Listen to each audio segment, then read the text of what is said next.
nationwide since the shutdown. Countless homes were selling beforehand. The shutdown hits and home sales are still happening, but have slowed down a bit. However, those numbers are picking back up. So let's see exactly what that means. The title of this article is Home Builders Suddenly See Sales Jump as Renters Flee Small Urban Apartments. Key points. In the initial 4 weeks of the national shutdown, sales of newly built homes began falling precipitously, down 85% from normal spring activity by the fourth week. In the past 2 weeks, however, the numbers have started to climb, according to John Burns Real Estate Consulting, which tracks hundreds of builders nationwide. We're still down roughly 65%, but more positive news is coming out of the new home market, particularly for builders. All right.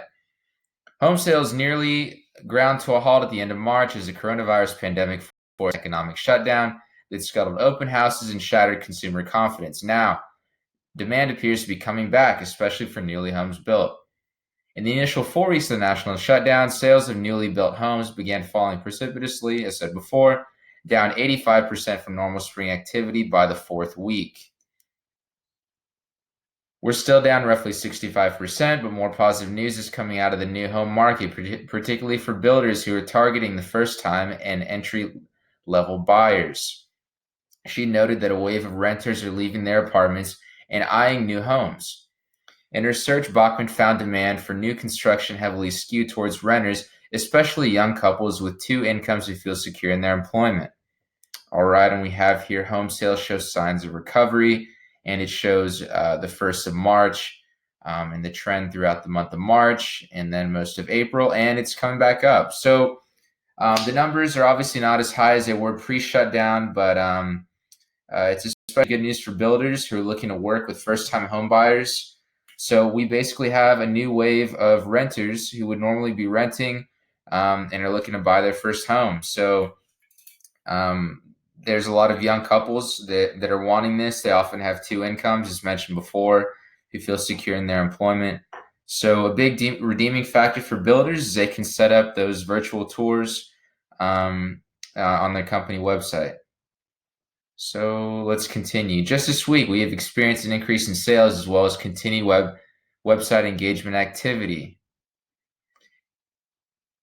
He said that all three of those sales were for speculative home builds built without a buyer that were either completed or under construction for a quicker delivery. He added that his company rarely builds in speculation. However, I think buyers would rather just walk through a new home and buy it. Zillow, the nation's largest real estate listing site, reported last week a slight increase in overall search traffic after volume had dropped dramatically.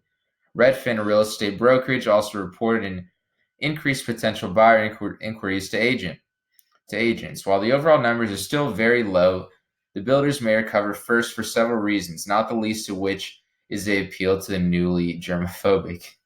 It's safe, it's clean, it's new, and it's easy to show at this point. A lot of builders have set up virtual tours, mentioned before, websites, and the sales agents are setting appointments for consumers to come in and tour models in a safe distance manner. They're actually able to show the new home, where several markets it's very difficult to see resale listings at this point. So you have those realtors that are setting up the appointments to visit the model homes. There definitely was a shortage before the shutdown, and this summer it looks like when generally the listings will skyrocket, sellers are taking their homes off the market at times, and it prevents buyers from coming in, and people are afraid of the virus coming in and the virus spreading as well. So as we continue, there's also far more supply of newly built homes for sale, twice the supply of existing homes at this point. The existing market was already in a shortage before the pandemic hit. This spring, when listings usually surge, sellers pulled their homes from the market, not wanting buyers coming through, but also concerned that values would drop. Builders can also add incentives more easily, like specific amenities and finishings, and some are increasing real estate commissions to drive demand. Most of the big builders also have in-house mortgage services, making the process much easier for buyers already dealing with the difficulties of social distancing.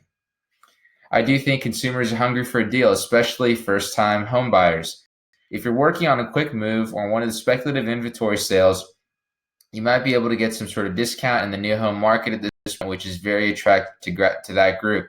Basically saying millennials are looking for a deal to start their lives. A lot of those young couples are looking to transition out of renting and into a newer home.